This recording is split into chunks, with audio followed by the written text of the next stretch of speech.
আলামত হলো আল্লাহ যাকে ভালোবাসেন তাকে বিপদ আপদ দেন, তাকে মুসিবত দেন, তাকে কষ্ট দেন।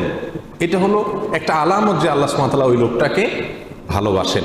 এ বিষয়ে সুনানে তিরমিজির এক হাদিসে আসছে, রাসূল আকরাম সাল্লাল্লাহু আলাইহি ওয়াসাল্লাম ইরশাদ করেছেন, ওয়া ইন্নাল্লাহা ইযা আহাব্বা কওমান ইবতালাহুম।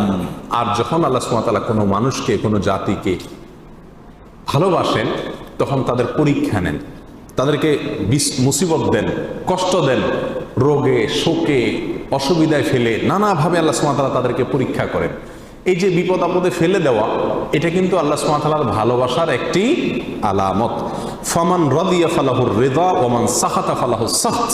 আল্লাহর এই দেওয়া পরীক্ষায়, কষ্টে যে ব্যক্তি সন্তুষ্ট হয়ে যায়, আল্লাহর ফয়সালাকে মেনে নেয়, ফালাহুর রিদা, তার জন্য আল্লাহর সন্তুষ্টি অবধারিত হয়ে যায়।